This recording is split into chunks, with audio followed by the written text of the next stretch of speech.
You got the victory, but check the stats, brother. Like, there is a box score.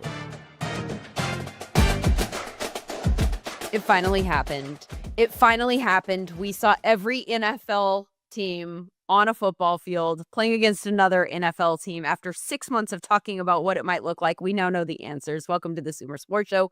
Post week 1, What Have We Learned edition. Lindsay Rhodes with Sam Bruckhouse. We're going to get to our major takeaways in just a bit. But like Sam, sitting on a couch, watching game after game after game, it was a glorious few days for us. It was incredible, and it was crazy how quick the insights came, Lindsay. Like, Yeah. it felt like we had a lot of questions. Obviously, as it went later in the day, we had less questions about teams like the Baltimore Ravens and the Bills, who gave us an absolute show. I think But they're I felt both like gonna be good. first quarter, I already had a page full of notes of things I wanted to talk about. Yeah, I have a feeling that we don't have time to get to all the things that we want to talk about. We're just gonna have to pick a few things. Sean Syed is going to join us momentarily. He of the film breakdown scheme expertise. He's gonna tell us his primary takeaways, what he learned in week 1. And then, as I mentioned, we'll get to our main takeaways in that department in just a little bit. But first, we have some tracking data to get to. We have a way here. I'm going to let you describe it. Our Sumer scores. How would you describe it from a player standpoint, what it actually does and what we're about to discuss? Right. Our Sumer scores are a play-by-play evaluation of each player on each play. And so the idea is we're trying to divide credit amongst the players instead of just saying, the team did good on this. We're trying to actually figure out who did something good. And so the way we do that is by comparing the relationships between each player using tracking data and the ball on that play with literally every historical version of it in the NGS era, which stretches back to like 2016. And using that, we're able to get an idea of what a good play really looks like for a left tackle, a left guard. And moreover, it is objective and it considers all the crazy variances that can happen and then tries to wrap it into, a good product to indicate whether or not that player did something well on that play. And then you roll that up and it gives us a sense of how good their game was. Yeah, what you said there about it being player agnostic, I think is one of the coolest parts, because if you're subjectively grading every play, you can't help but know, oh, well, that's Jamar Chase, right? Like, that as you're watching him run every route. Like, this model does not know that. It doesn't take that into account. And so I think that this is an awesome way to take a look at, what each player did. And certainly there were some standouts. This is not a new thing that we've discussed. We've talked about Sumer score a lot on this show, but I thought since we now have specific game data that we're going to get into, it was worth sort of resetting the table. Let's talk about some of the standouts, the names who popped, either positively or negatively, whichever direction you want to go in. Where do you want to start? I want to start on the offensive line because I think that is what we don't talk about the most, but what affects the game the most. And we talked about with Bob Wiley earlier on in the summer, Lindsay, you talked with him about how hard it is to evaluate. So I always like to get a sense of how good these guys played. And I know we're going to discuss a little bit more with Sean, but Joe Alt was the best pass blocking left tackle in the league this week. After playing last season at right tackle and Correct. filling in for Rashawn Slater this week at left. Big question mark.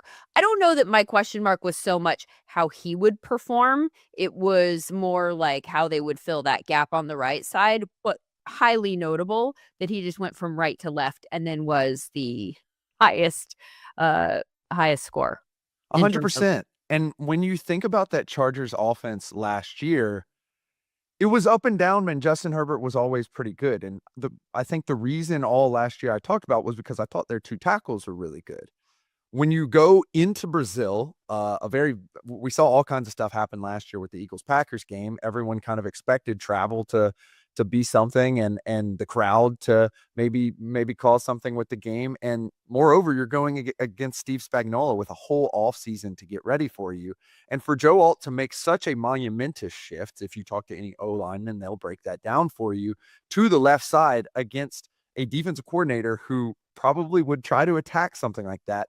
him standing tall, protecting Justin Herbert, and what really was an MVP level performance from Justin Herbert really shows how strong that connection is between those two.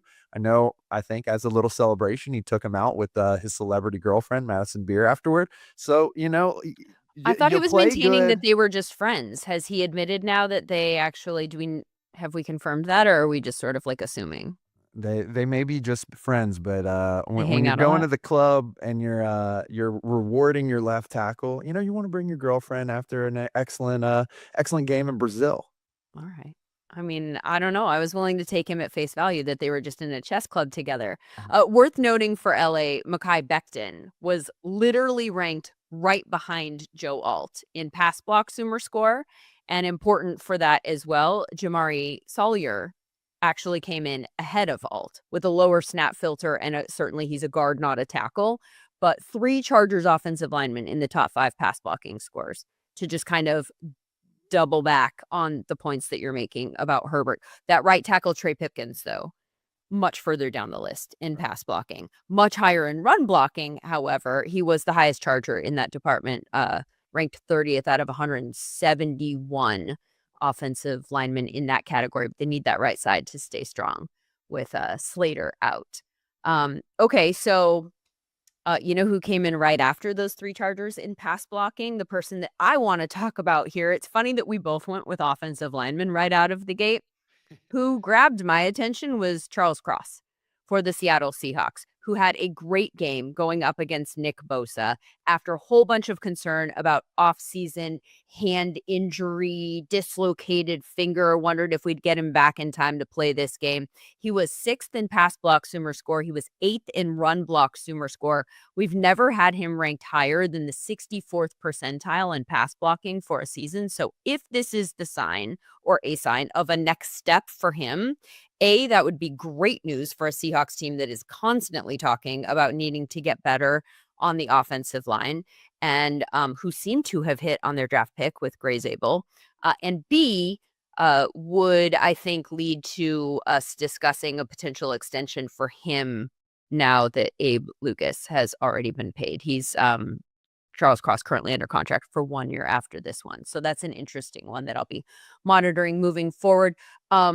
Following up on that, though, a Seahawk that kind of worried me, Cooper Kupp. He did not score well on Sunday. We had him 84th out of 127, lower than their rookie Torrey Horton. The reason I am worried about it, and I know you know this answer, rather than writing it off as one game, as I would for like A.J. Brown and Brian Thomas Jr., who also had terrible games in terms of our receiving SumerScore. The reason that I think it's meaningful for Cooper Kupp, or at least like a red flag for me, is because of the way that it continues a pattern of decline that's been established for him in the last couple of years, a year and a half. We talked about this in the offseason. His receiving SumerScores have fallen off a cliff last year after slightly coming down the year before. This could be a blip, I suppose, or it could be a sign that he's just not going to be that guy anymore. It's really interesting talking about both Cross and Cup and the relationship with Darnold because the offense looks radically different than what the offense looked like last year. Last year, there was a lot of pass rate over expected for the Seahawks. There was a lot of kind of shotgun play action going on. And now it's moving into a world where with Clint Kubiak, you're going to get a lot of under center play and you're not going to get a ton of play action. So it's very interesting to note, number one, that Charles Cross was able to stand tall against a pretty good and re-coordinated with Robert Salah defensive line for the 49ers without the help of play action. As it pertains to Darnold and Cup, those are 2 players who played with KOC and Sean McVay, 2 of the foremost utilizers of play action. And if Cup is not going to be the same level of athletic guy that he has been in past years, the question remains is he just going to be able to get open without play action, without motion, without all this other stuff? I think that remains an outstanding question, and it remains a much bigger question for Sam Darnold, given that a lot of the same stuff is going to be in place as was with KOC and the Minnesota Vikings, except play action.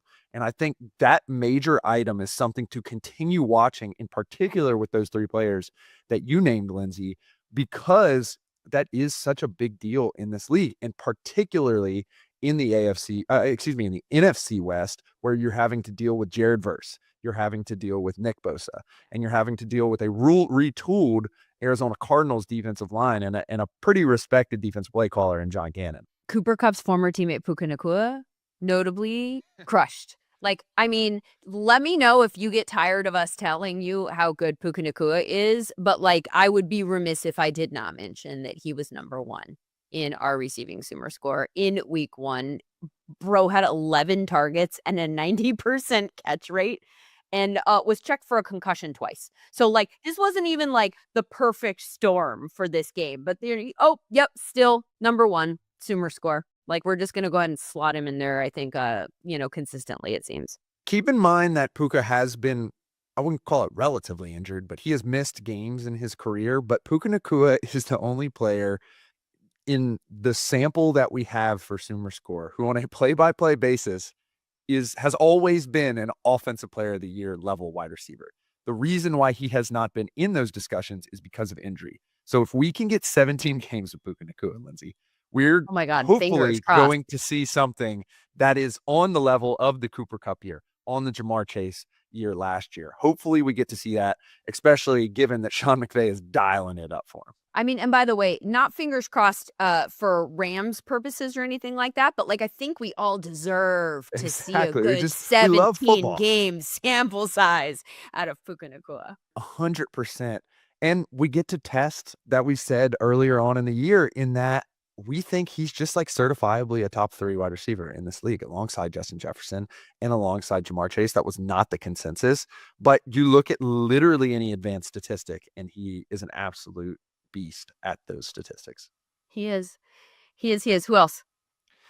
I want to look at the defensive side of the ball, and I wanted to look at teams who everyone thought was just going to be miserable, and they popped up in Sumer scores. And unfortunately for me, as a Louisiana native, the New Orleans Saints, not a lot was expected. There was expected to be major regression from their older former All-Pros, and no one really believed in their young players. Demario Davis is 36 years old. I can understand why there will be regression.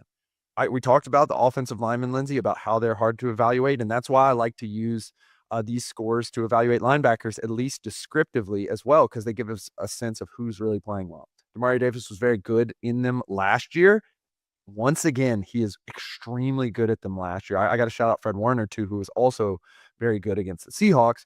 But it was quietly an above-average game from the Saints defense, who have moved pretty cataclysmically from a Dennis Allen defense to a Brandon Staley defense that looks radically, radically different. No drop-off at all from Demario Davis. He led virtually in every single pass rush, coverage, run defense. In all of those, he was an elite player in Sumer score. And if the Saints want to have any progression from their team, I think he's going to have to continue to play at that level. And if you look back at history, that's just who he is at this point. So don't expect any regression from Demario Davis as long as he is healthy and on the field. And I think that means a lot for the Saints defense. Sidebar, are we going to see a regression in targets to Juwan Johnson, or is he going to be this involved in that offense all year long? What is going on? It was really, I mean, I obviously wish he would have made the catch in the end zone to win the game, but I think that was an interesting thing too. I mean, they go ahead and end up keeping him on the team despite everything going around, and people were wondering if he would ever be the Jimmy Graham level tight end that provided so much to Drew Brees back in the day with Sean Payton. Obviously, we switch from that kind of Sean Payton tree. We go to Clint Kubiak. We're still not really seeing it. All of a sudden, a breakout game from Jawan Jennings in this past week with Kellen Moore. I'm really interested to see how that offense continues to look. As am I. I'm going to stick with the tight ends for a second and just highlight one that we knew was good, but turned out to be very good in week 1, maybe even a little bit more so out of the gate than I expected, and that's Tyler Warren. I stayed away from drafting him in fantasy, partially, I would say maybe entirely because I was scared of the offense and just had no idea what to expect. And it was obviously just one game, and it was the Dolphins, and they looked not great, Bob, but Tyler Warren was as advertised. Receiving Sumer score at tight end, he came in at number 2. But of the 14 tight ends who had 20 or more run blocking snaps, he was the highest scoring guy out of all of them. 9 targets, 7 catches. I mean, like, what more do you want from a guy who is a rookie in this offense? Like, he did it all. The crazy thing too is there's this little bang bang play that ends up in the middle of the end zone where Minkah Fitzpatrick kind of interferes with him. It would have been a walk-in touchdown. Minkah Fitzpatrick with the veteran play to just kind of act like he trips, chop his legs out from underneath. So this game could have been better for Tyler Warren. I think there was a lot of discussion going into the NFL draft about how, you don't necessarily know which tight end is good. You don't know if Colston Loveland is better. You don't know if Tyler Warren is better. You go with the consensus. You try to figure it out. Maybe you wait until a guy like Mason Taylor, who played 100% of snaps, and just go with him to try to get more surplus value. When it came down to it, Tyler Warren balled out in week 1, and it really kind of validated what the preseason fantasy draft strategy was that if you can't get McBride and you can't get Brock Bowers and you can't get Kittle, who now 2 of those guys seem to be a little banged up, just wait it out until you can get one of these rookie tight ends, especially given we have 100% snap share basically for Mason Taylor. And now you have an excellent game from Tyler Warren. It really proves itself out. I'm really interested to see if the Colts offense can keep this up. Kind of a maniacal game Yeah, between the Miami Dolphins and the Colts, but the level of attention that they showed him is that's what I really like to see. That's the thing, and that was also one of the questions was, like, at the point when I was drafting a lot of these fantasy drafts, I was like, "I don't even know if it's Anthony Richardson or if it's Daniel Jones. I don't know what the pass catchers look like with Daniel Jones, who's the priority." Like, it just was so unknown. Now we know, and he's clearly a priority in the offense, and, love it. Lots more on tight ends, by the way, still to come.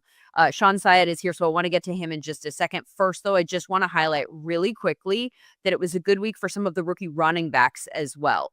Rough week for some of the best running backs in terms of our scoring. Bijan, sorry, retraining myself, near the bottom of the list, very high in receiving, but run was not as good as normal. Gibbs was low. Those are just weird flukes of weeks, right? But RJ Harvey and Bill Krosky Merritt were 1 and 2 in run Sumer score for running backs, certainly notable. And then Dylan Sampson was the highest pass route Sumer score for running backs. He was very low for rushing, though. But I thought it was interesting that the leaders in both of those categories and 1, 2 in the run category were both rookies. Yeah, it's great to see because the whole thing about this rookie class was there's a ton of dudes at running back, and we're talking about guys who were picked in the 3rd round, the 7th round, undrafted guys. It's just a lot of great running backs, and I like to see the ball run well, Lindsay. I don't know about you, and so it's exciting to see those guys get reps, number 1, and number 2, take advantage of them. All right, more of our takeaways in just a bit. I mentioned that Sean Syed is here. He's ready to join us. Let's bring him in and we can hear about, should we start with the team that I know he pays extra special close attention to, and that is the Eagles, who this feels like it was like years ago at this point now, kicking off the season on Thursday. But there were a lot of questions afterward about what happened with A.J. Brown. And I know you went through that tape with a fine-tooth comb. What'd you find? Lindsay, it was really interesting because when we think about AJ Brown, he is a player that you expect to be fed in every single game with double-digit targets over and over. And the first thing I wanted to do after the game was absolutely just see, what was the plan for Brown overall? Was it something the Cowboys defense was doing? Was it something Jalen Hurts was looking at? And early on, I really actually felt like the Cowboys zone coverage was pretty good. I thought they did a good job kind of crowding Brown's space. But the way that Brown was being used, he was sort of breaking inside back towards that middle of the field area pretty often, where you're going to have more resources from the defense to be able to sort of undercut that route. And then by the end of the game, kind of on those last 2 drives, now we bump him inside a little bit. Now we're running him on those out-breaking routes towards the sideline where you're getting that sort of one-on-one. This is an isolation that we all know and love because A.J. Brown constantly wins on those. So it's going to be interesting just to see how things kind of go forward with, is his usage going to change? Is it something where they expected something from the defense and got something a little bit different? I'm going to be excited to kind of see how it goes in week 2 because I don't expect the rest of the season to have one A.J. Brown target per game. No, certainly.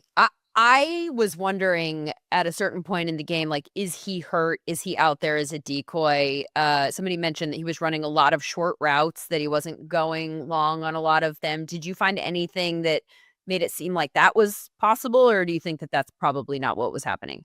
I mean, there's always a chance. It's always hard, I think, to speculate on injuries. He had, I believe, an injury during training camp. Is it that, hey, that lingered? I'm not sure. I think there were some people that said, oh, he's not cutting kind of out of his routes at that same level. I think we'll, internally can look at sort of our internal tracking metrics for Sumer to see, okay, how fast is this player moving kind of versus the past. I don't think he was being used as a decoy, though, because there were a bunch of examples. One example where he's isolated on one side, you have 4 eligible receivers to the other side. Like, they were clearly trying to get him the ball. Like, that is an important thing for me, where it's not like they forgot that they had AJ Brown. I think it will be seen, is there any reporting on any injury? I don't believe he's on any injury reports. I think we can only sort of, take that information and then take kind of the movement, the tracking information from him and go forward there.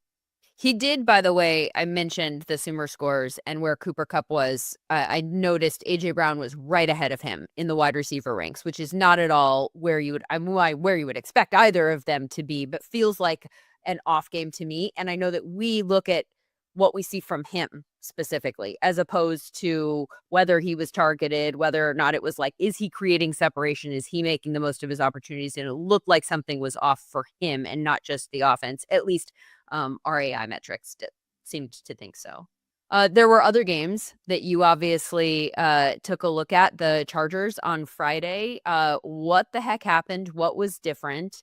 I hated the fact that people were talking about, well, maybe not people, but the post-game show kept saying that it was like a career-defining game for Justin Herbert. And I was like, have we watched Justin Herbert play? This did feel like taking a step forward, maybe, in terms of putting it all together. But that also feels gross to say because it's week 1 and it's 1 week. But that said, something did seem to click. What did you notice? I mean, one of my favorite parts was in the post-game interview. They're like, hey, Justin, how to feel? And he's like, oh, just another game. It's like, all right, Justin. Yeah. I He's love so that boring, and I love it. I do think the most exciting part for me, obviously, I mean, like when Justin Herbert throws a football, it's hard to not get excited about that. But I thought that the Chargers offense did a really, really good job of creating conflict for the Chiefs secondary. That, I think we're used to Spags, the defensive coordinator for the Chiefs, having so many parts that are so used to what he wants to do. But I mean, Greg Roman did a really good job of, you're getting crossers in different directions. You're having, you're creating a bunch of friction where now Quentin Johnson is just running wide open. I did like a quick breakdown of that. And I was like, oh, this is a play that Harbaugh used at Michigan. You're able to take that. You're able to bump it up to the next level.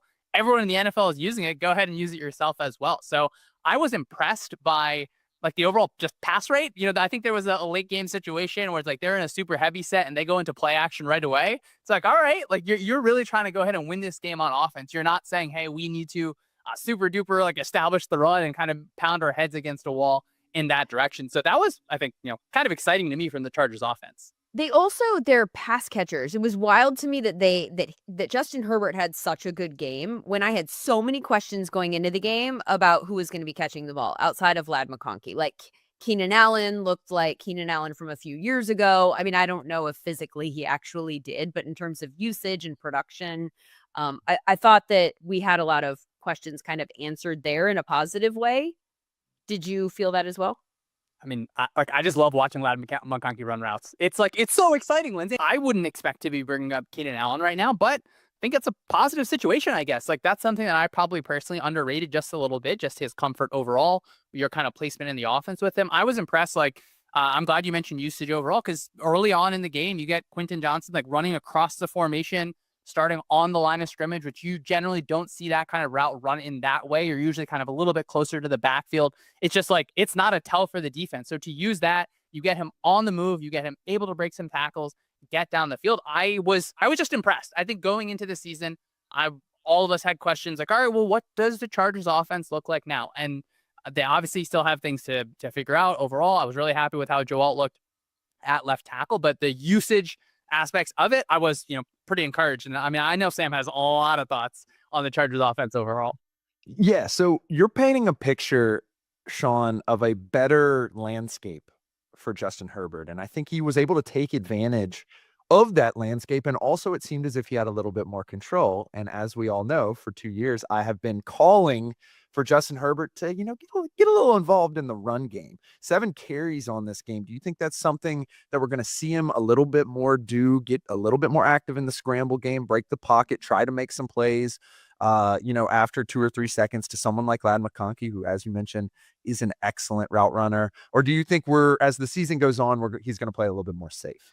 I wish everyone could see like my text message thread where whenever a quarterback scrambles, I know the first like notification is going to come from Sam Brickhouse. I just know it's going to happen. Even on the ones that Herbert got called back for. I think when you look at Herbert generally, maybe early on in his career, you can say, oh, he's a little bit too robotic where he's just going 1, 2, 3, check down. Like, can you kind of have some creativity within that? We all saw it on the game-winning play, right? Like that pocket gets broken. This guy is gone and he is hard to stop on the ground. Now, am I, Sam, personally designing 15 carries for Justin Herbert? I don't think anyone is going to do that just because of how valuable he is as a passer. But if you're able to create just a little bit more with those scrambles, I kind of think that was a theme overall from week 1 where we just talked about the Eagles.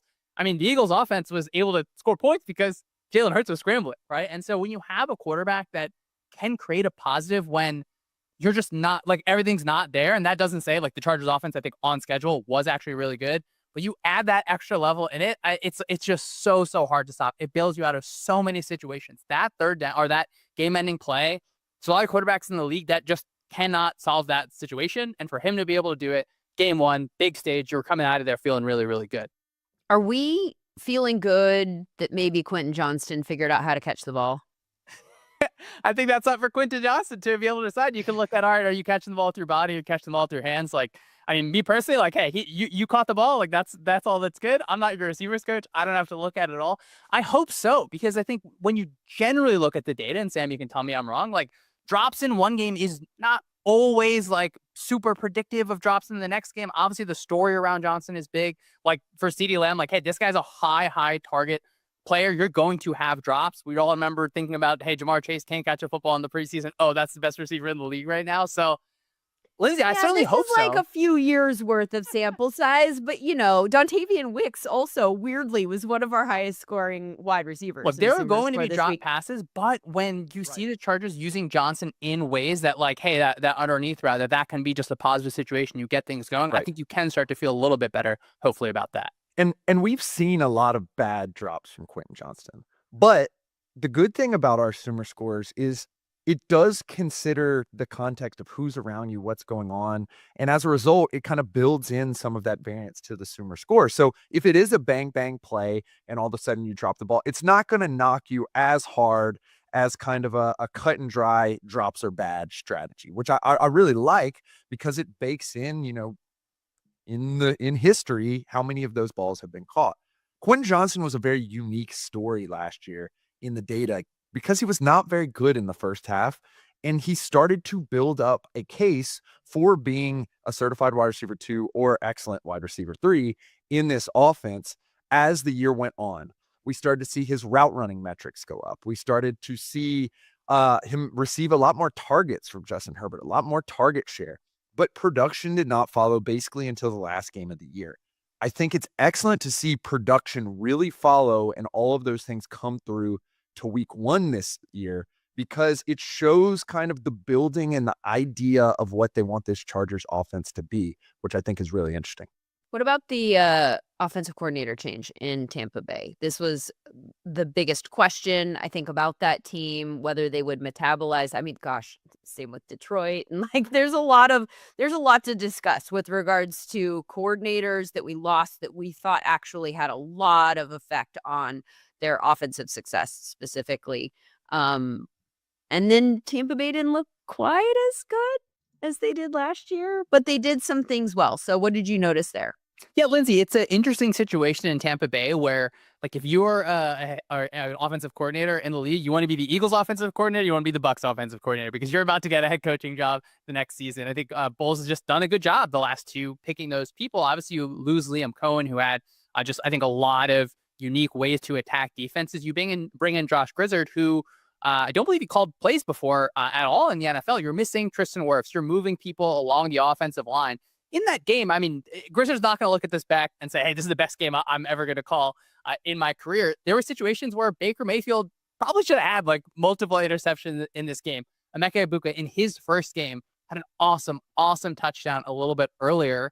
And in that game winner, Lindsay, when I was watching it back, it's like, wait, they ran that play twice before. Like, are you as an offense able to gain information from what a defense is telling you and trust that? Where I'm sure Ibuka went probably back in the huddle and was like, this play is going to be a touchdown.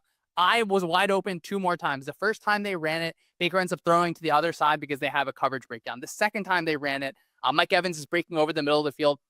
Baker takes that throw. When you're like looking at it back, you're like, oh, okay, Ibuka is running just down this field wide open. The third time you run it, you get back to it. You gained all that information. You trust your concepts. You're trusting what information you gain from your defense and your players on the field telling you like, hey, I think we're going to be able to get this one. You're able to win the game where, Lindsay, maybe if a situation happens different on the last drive for the Falcons, we're talking about it a little bit different. So I think for Grizzard overall, that was like a cool micro, like to me, that's the story of football. It's like, are you able to have these ups and downs through a game and ultimately just find a way to win it, right? Like that's all you need to be able to do is find a way to win it. I think he's still going to improve on so many different aspects of play calling, but that was just, I think, a cool example from week 1. So, Sean, I think the question that I always have with the Bucs offense is, are they going to be able to run the ball? We couldn't see them in the Brady years run the ball super well. Dave Canales comes in, even though Baker looks good, year 1, still couldn't really see him run the ball. Last year, Liam Cohen comes in. Bucky Irving is one of the best running backs in the league. They're very efficient in the run game. They're sitting right around average right here. They weren't really able to get it going. They were getting 14 for 37 on the ground for Bucky. Yeah, they were getting chunks of yardage, but no big plays. Do you think that is a question mark, particularly as it pertains to Baker Mayfield, or do you think that the Falcons just had a good showing in week 1? I was a little bit more impressed with the Falcons defense overall than I think I was expecting to going into this one. I do think Jeff Ulbrich had some just like fun things going on overall. We got linebackers blitzing right through the middle at 100 miles an hour. And I mean, I don't want to fully judge this unit without when you get Tristan Wirfs back there, you're able to bump multiple people back into spots that they're more comfortable than they usually are. So I would say kind of too early to tell on this one, just because the Bucs, to me, they've earned our benefit of the doubt a little bit here, where I really enjoy watching Bucky Irving play the sport of football, and I think their offensive line is going to be cohesive. They're going to be able to mesh together once again when you get Wirfs back in there and you get things rolling. Team probably slowed down a ton for Ulbrich after being the interim head coach. He goes back and like steps out of that whole whirlwind of a job, and he's like, "This is easy. We got this one." Which is one of the points that I wanted to go back to with regards to the offensive coordinator and the Bucs, and the fact that obviously football is about running plays, collecting information, trying to figure out how to do it, when to do it again and how to take advantage of the things that you've already seen. But do you, and I think this is a question for both of you, do you think that it's impressive that somebody who is calling plays for the first time has the wherewithal to do all of those computations and then go back to it at the right time? Because we see, when people are head coaches for the first time, just kind of like, get that deer in the headlights and all of the gamesmanship that you absolutely know how to do on your couch kind of is like there's too much going on, right? Like, so it strikes me that might be interesting that he was able to like call on that at the right time. I think it deserves at least a little bit of credit. Again, I don't think it was a perfectly called game overall, but if you're trusting the people around you, or if it's, hey, just in his head, I feel pretty confident that Ibuka would have said, like, guys, like, please do this one. And so I think to understand and have that trust of everyone in the system and understanding, like, hey, like, I don't have to be the one that is leading every single time. I feel confident that, like, Grizzard had multiple people around him. Like, everyone is coming together on that decision. I actually don't know if Grizzard is on the field or in the box. I assume he's on the field, and a lot of times there's a positive because you are talking directly to players. They're coming up to you and say, like, I was wide open, and then he can look at his eyes and say, you know what, you probably were. And then up top, they're looking at the still shots and say, yes, like, this guy was wide open. Baker can see it. You can get to it. So I think absolutely deserves a little bit of praise. And it's like, it's always a little showy, right? When you can kind of see it on the field, because every offensive coordinator is going to have like 15 examples per game where they're like, oh, like, this was exactly set up from this play, but it just didn't end up in the game-winning touchdown.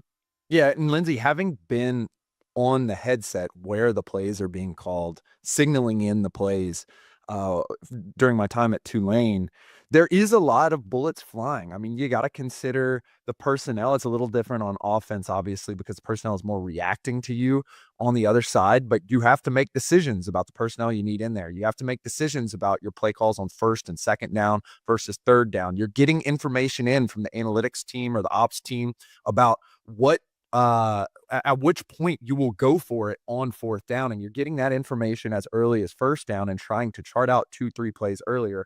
It's not even considering hot zone, red zone, check with me's, all this other stuff. There's a lot of bullets flying at any given point in time. So it is pretty impressive to see at least some type of plan long term and the ability to identify live, which I think is extremely difficult. You do try to go in with a good process. You do try to stay with it, but the ability to identify live is a sign, I think, number one, that Grizzard it has an arrow up, but more importantly, I think that this offensive staff probably is working together well, which is difficult enough at any given point in time, much less giving your first time calling plays.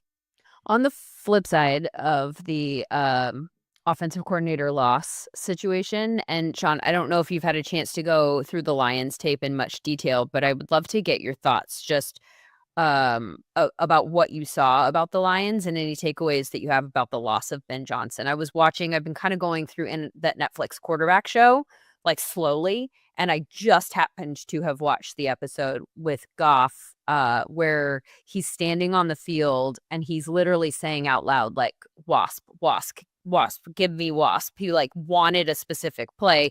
Obviously, Ben Johnson can't hear him. And then, of course, Wasp comes in on the headset, and he was making a point about the fact that they were so aligned and like on the same page and their relationship. And maybe I was watching it specifically because I knew we were trying to figure out soon what Jared Goff was going to look like without Ben Johnson. But it was an interesting episode to watch right before they took the field without him, because there was so much made about their relationship and how important they were to each other. And I was wondering if that actually might have had an effect, more so than I thought it was going to, probably.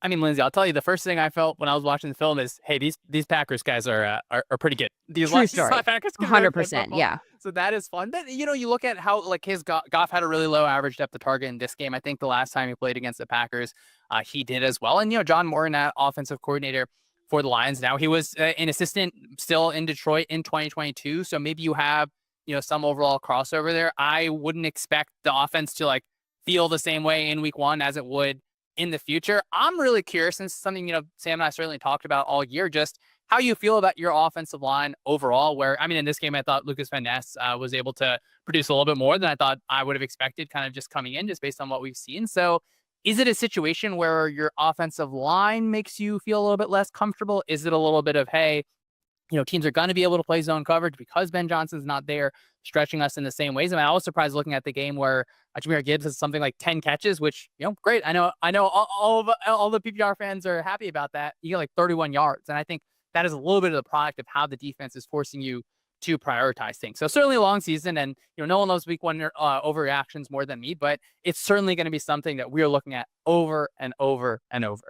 But it wasn't even just Jahmyr Gibbs, though, like 10 targets is wild. Though, like, you are, throwing to these guys in the short and intermediate areas of the field so much more than Amon-Ra St. Brown, and J-Mo had 11 targets combined. And then don't even get me started on Isaac Tisslaw. Please just get him involved. Like, the one throw is that catch in the end zone. I don't want to get ahead of myself with him, but I think he could be an interesting piece here. But it felt like obviously there was something there that maybe the Packers had done to take those guys out of the game, but also the Lions of old would have found a way around it. And so I'll be interested to see if they can like find a way to get those guys more involved next week. I think that's the thing I have circled. Yeah, and I want to headline too, Lindsay. It was very interesting to see Morton in that position with the Lions, which I think Dan Campbell still has a big kind of grasp on that offense as well, because we got to see Tanner Engstrand and the Jets play, and we also got to see BJ coach a team in the Bears.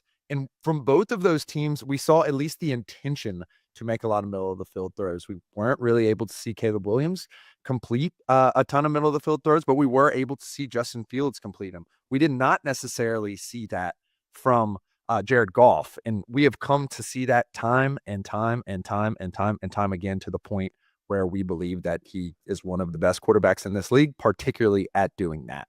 So I'm definitely going to keep an eye on that middle of the field rate across the Lions tree, I guess, or the Ben Johnson tree for the rest of the season. Good stuff, guys. Sean Syed, thank you so much. Appreciate it as always. So, Sam, it's perfect that you brought up Justin Fields there as a lovely segue into the things that we learned in week 1, because one of the things that I learned is that he can throw the ball, right? All offseason, we talked about the Jets leaning into the design run game, joking about how high their run rate was going to be. And they even made it look for a minute there like we were onto something when they ran on 3rd and 11 early in the game. But Mr. Fields did not just run in this game. He also threw the ball very, very well. Top 5 in EPA per drop back this week. Top 5 in CPOE. That's completion percentage over expected. Top 5 in success rate. And he had the second highest passing Sumer score after Matthew Stafford. He was 3rd in pressure rate, meaning he had the 3rd highest pressure rate, 50%, but he only took 1 sack. That is a 7% pressure to sack ratio. That's a good number. Offense had a 50% success rate on early downs. They clearly didn't win the game, but obviously it wasn't because of the offense, which scored 32 points and held the ball for 32 minutes. As Zach Rosenblatt pointed out in The Athletic, New York had been 53-1 when those bars had been cleared before Sunday's game. So I feel like there's a lot that we learned there. Yes, it's one game. Slow your roll, Lindsay. We have a large sample size relatively of him not being a particularly high-end passer. But one of the things that I have always said about Justin Fields, and I said it before about Sam Darnold, was that the environment was never great. He was never utilized in the way that felt perfect. We were put in offenses that put him in a position to highlight the things that were not his strengths, or more specifically were his weaknesses, right?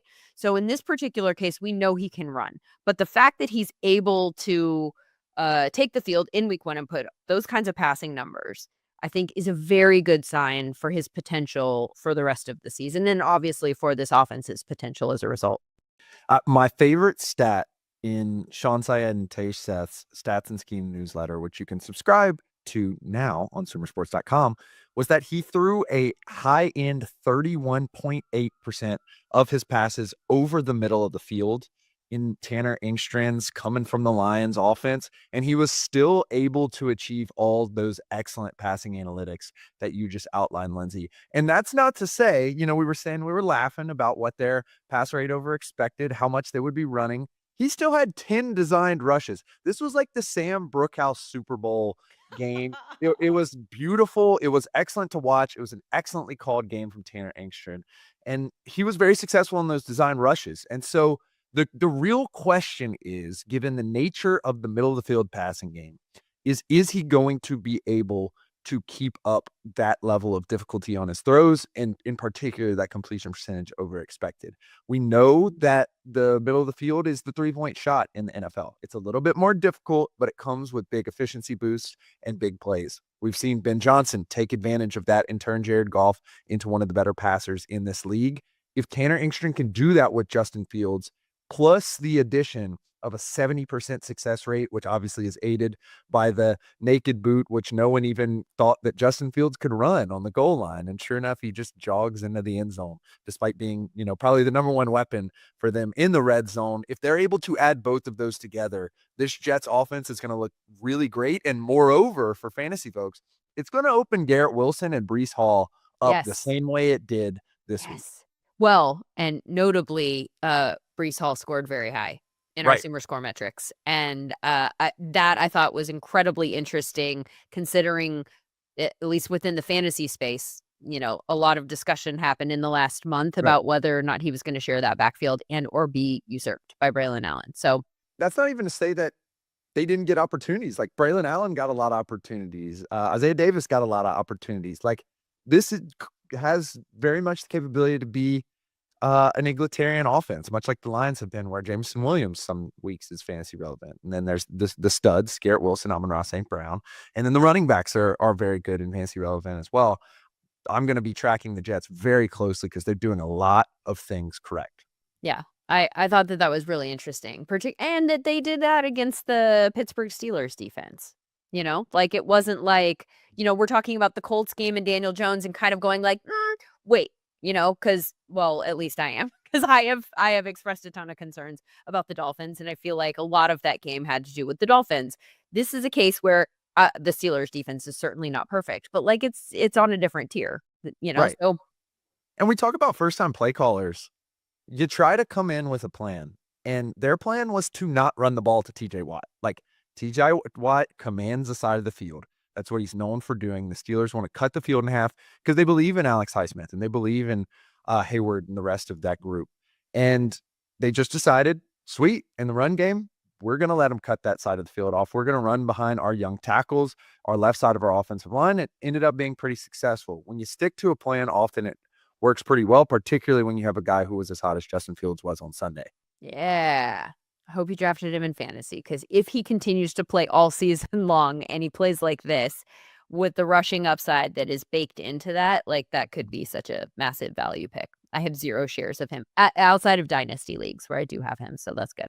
100%. And Lindsay, this must just be the game where we were learning and learning. We were in the classroom. Oh, we were what'd you reading learn? the textbooks, because a question that I had no idea what the answer was going to be coming into the season was going to be what the Steelers offense looked like. Was Aaron Rodgers going to win out and we were going to see the same kind of shotgun, pre-snap, quick throw stuff that we saw last year? Or was it going to be the Arthur Smith offense? I went back Who's and in looked. charge here? Exactly. Who's in charge here? And I went back and looked at Arthur Smith's year-to-year under center play action rates.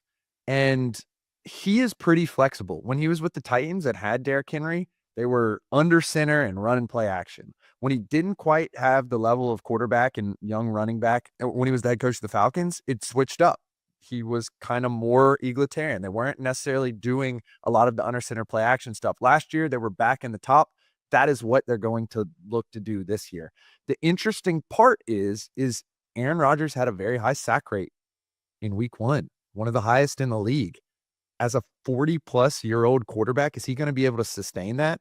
And as someone who we have seen rattle the cage from time to time, is he going to be able to sustain the mentality of getting hit, especially if it comes out to what at the end of the game, in terms of expected points added, ended up really being an average offense this week? They did not achieve the most. They got the W, but on a play-by-play basis, it wasn't that successful. And so, or at least, imminently successful when you have that type of guy getting hit so many times. And so I'm really interested to see how this progresses. Are they just going to sacrifice Aaron Rodgers to the Wolves, put him back there, turn his back to the defense, faking play actions and gunning the ball deep? Or at some point, does this come a little bit more conservative to what Aaron Rodgers wants to look like?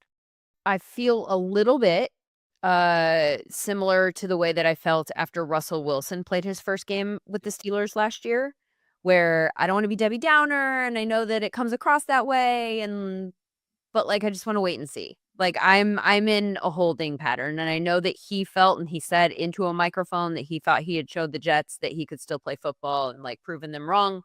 And which is Check why the he's stat. so Yeah, you got likable. the victory, but check the stats, brother. Like there is a box score. Well, one of the things that I have on my radar to keep an eye on this year that statistically is a pattern when quarterbacks get older is their ADOT comes down. Mhm. If it comes down, and it doesn't actually always come down, I should rephrase that.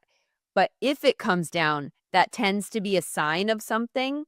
And his ADOT came down. Last year, he had the lowest ADOT that's average depth of target, by the way. He had the lowest average depth of target of his career last year.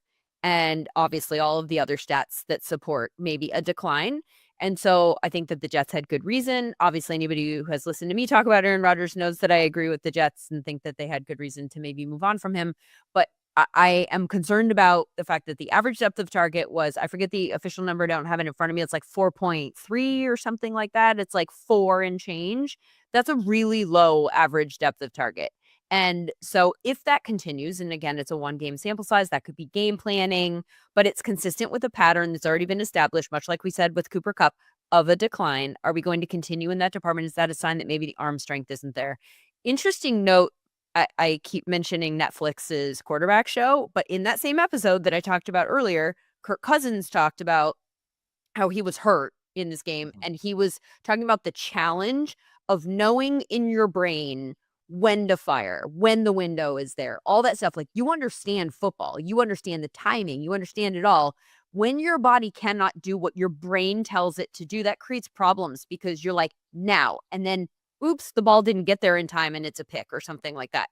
Right. So as we evaluate whether or not the arm strength is still there, then that's something else that I'm keeping my eye on, because Lord knows that, like, up here, that's always been a strength for Aaron Rodgers. Will it continue to be his friend, or will it fight against the things that his body may or may not be able to do anymore? Yeah. To put it in perspective, they were 31st in ADOT this week out of 32 teams. So Yeah.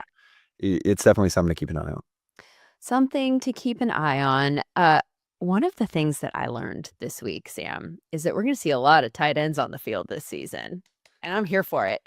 Sometimes 3 tight ends at one time. The Cardinals lined up with 3 tight ends 25% of their offensive plays. Sam, they had multiple tight ends on the field for over half of their offensive plays, 50.8%. And they were not the only ones that were that high. The Browns' primary personnel package in week 1 was 12 personnel. They ran that 50% of the time after using that personnel grouping on just 15% of their plays last year.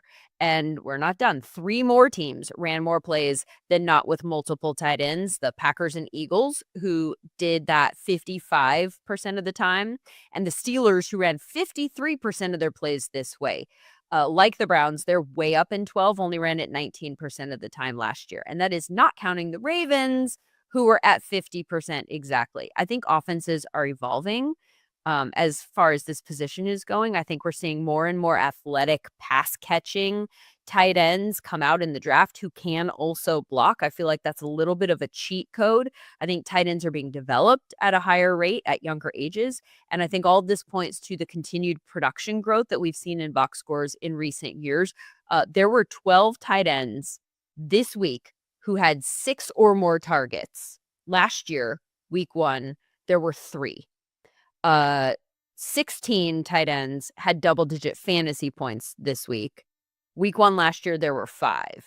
And yes, I put in waiver claims for Harold Fannin this week. So there's that. But I do feel like the tight end story is one that will be really interesting to monitor as the season goes on. Lindsay, I am so glad that you're highlighting this, because this is something that I've had my eye on for years. We've started to see these folks who are extremely personnel diverse kind of pop up. And a lot of the times it was just switching guys in and out. And we saw that a lot with like a guy like Sean McVay, who's typically going to run 11, but you're going to see players in different places and you're going to see them do different things. I think that was kind of the beginning.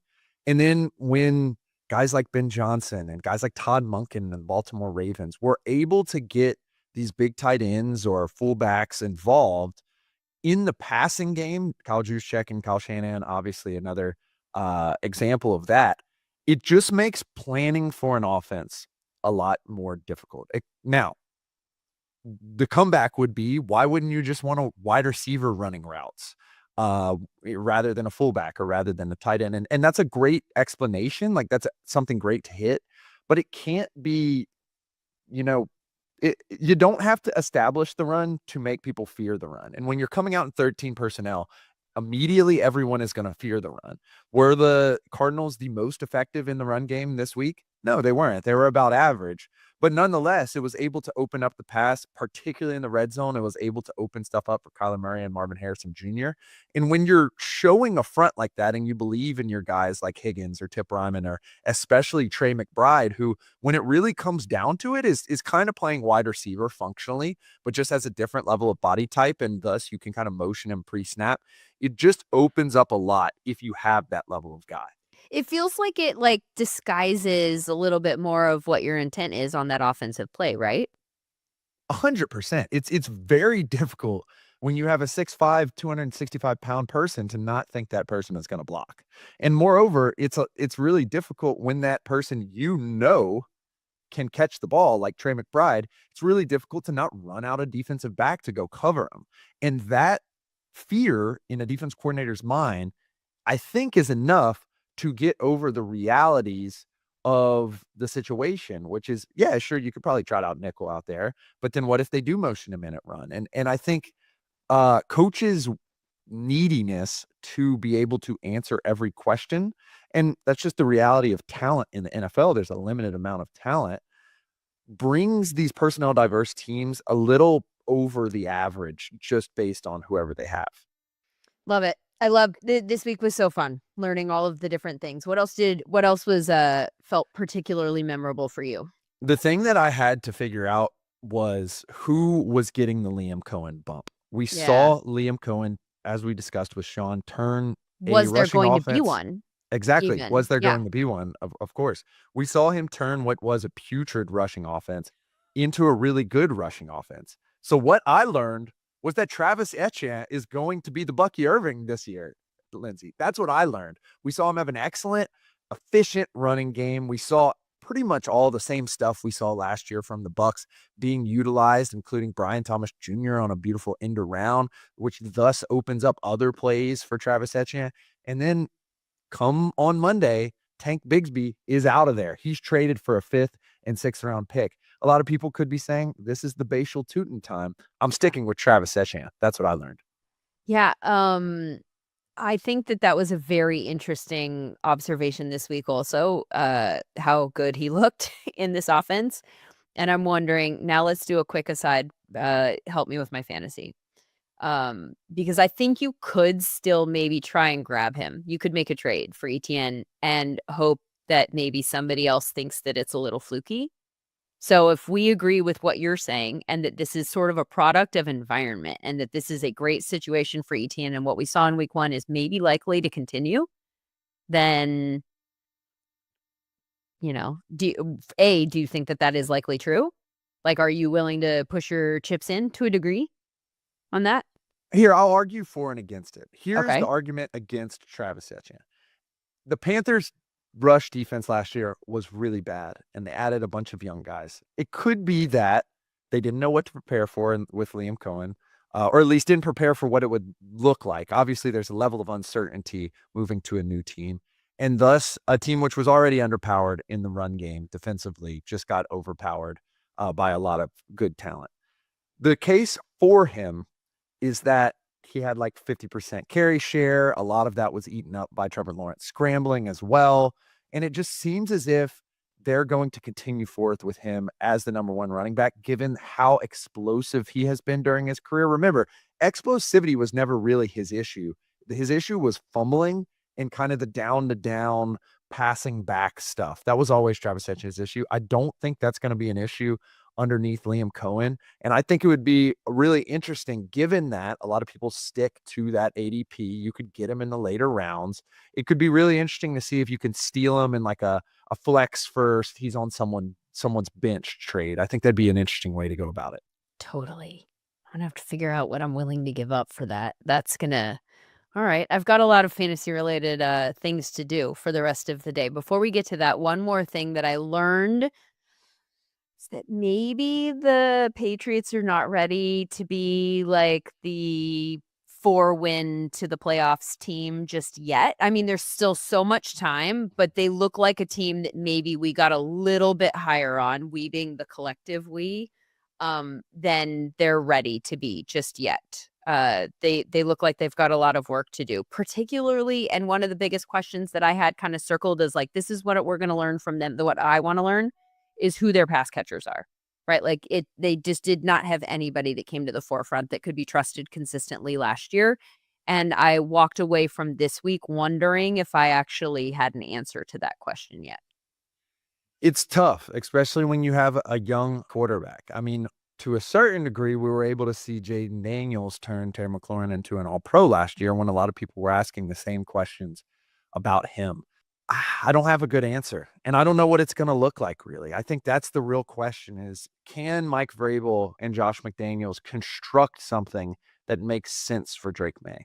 I wasn't really overly impressed with Drake May himself at the time, and you combine that with pass catchers you don't really love, and that causes some problems. Who I was impressed was Will Campbell, and we know that Mike Vrabel wants to run a power game. And I think if Will Campbell is able to develop over this year, perhaps we will see kind of the Panthers trajectory within this year, which unfortunately didn't look great in week 1, but the Panthers trajectory where an offensive line starts to come along and thus makes things easier for a quarterback who doesn't have a lot of weapons.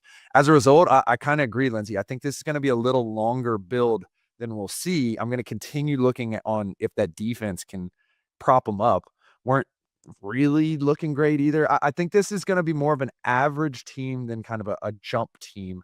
And I think that's primarily just because I trust Mike Vrabel and Drake May's athleticism, and obviously can have those big spike games, but you got to deal with those downside games with kind of the whole pass group. And it seemed like that was kind of what happened in week 1. Let me ask you this, and I'm putting you on the spot, and I don't want to do that in order to say, like, no, I'm not excited about this person. But Kayshon Boutte, how do we say his last name? Kayshon Boutte. I just want to call him Booty. Okay, so he had a pretty good game, over 100 yards, right? Like, this was clearly the pass catcher that had the best game on this team. By the way, they targeted 11 different pass catchers, which is another thing that sometimes is the sign of a healthy offense. In this case, I wonder if it's not the sign of a lack of a target hog, right? Like, you want someone that's your guy, and the fact that nobody really emerged and they just kept like spreading the ball around, in this case, I think might be a negative sign. But Kayshon, 103 yards, a catch rate over expected of plus 27.5. EPA was plus 8.4 yards per route run, 2.5, right? Like, it was a good outing for him. He's not a big name. He's not somebody that we would even have really considered to be the guy in New England this year. But his last 3 games of last year, he also produced in 2 of the 3 anyway. So now, including this week, in 3 of his last 4 games, he has 5+ catches on 7+ targets and 95+ receiving yards. And so I'm wondering if there is a chance that you think that he might actually be the answer and that we were just looking in the wrong direction, or do you think that that is unlikely to consistently be the case? Yeah, I think you got to look kind of at the whole picture here. And a lot of the discussion with him was about like some of these big drop games. Like last year with the Jets, he has 2 drops, Titans drops. Like, I'm almost putting him in like the Quentin Johnston category to a certain degree. And I think, frankly, I believe a little bit more in Quentin Johnston, but it is good to see this type of progression there. I just don't know if he can be a true target earner the way that we really want to see someone do with Drake May. Ideally, that's Stephon Diggs for them. Weren't really able to see it. Didn't look fantastic. But I think I put him more in like an ascendant wide receiver 2, perhaps lane right now is where I would put Kayshon Boutte. I know that ideally it's Stephon Diggs. I have a fear that with Diggs, we might be looking at a Cooper Kupp like age situation. I don't know, because I think that there was some evidence his last year in Buffalo that maybe a decline had already started, and you can work around some declines like the Chargers did with Keenan Allen before he went to Chicago and just brought, the depth of target down. And but I think something is not. I don't think Steph Diggs is the same Steph Diggs, that we think of as Steph Diggs. I think, and it's clearly coming off the injury. Our evidence last year with guys coming off injury was that they weren't the same for a while. And so maybe it'll just take a little while, but also at his age, I wonder if there is a ramp back up to where we want him to be. And so I was keeping an eye on like Demario Douglas, and will he take that next step this year? Is Pop going to be the guy, or is Kyle Williams, the guy that they drafted, going to be the guy? And I mean, obviously, it's still so early and anything could happen, but I didn't see evidence of any of that. And from a SumerScore standpoint, Kayshon was their highest scoring receiver, but he still came in at 60 in the ranks. And so that's obviously not where you want your number 1 wide receiver to be coming in at. All right, anything else, Sam? I think the final thing you just got to hone in on, and this isn't necessarily a takeaway or a learning, but what JJ McCarthy are we going to see moving forward? Like the first half, it looked really brutal. Negative plays, sacks, picks. It just didn't look good. Second half, started to keep it moving, started to find completions, and best of all, had a quarterback design run touchdown.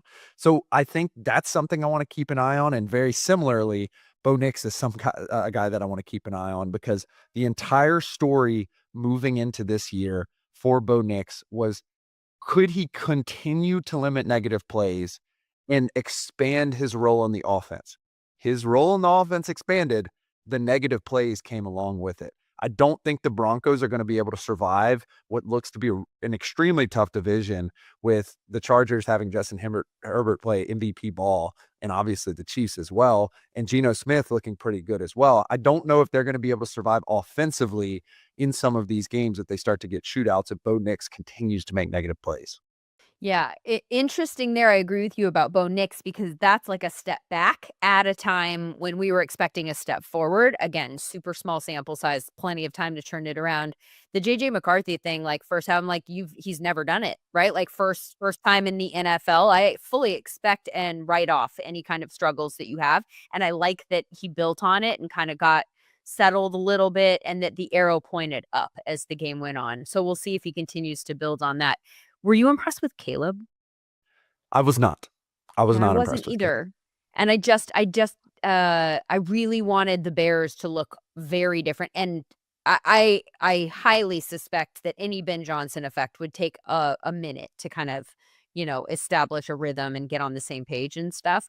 But I went back and I watched his lowest scoring SumerScore plays, which is a rad thing that our engineering team has built out, that we have the ability to kind of like have, links to the video there. And so I can click over and watch what, like, okay, this one we scored poorly, like, what happened.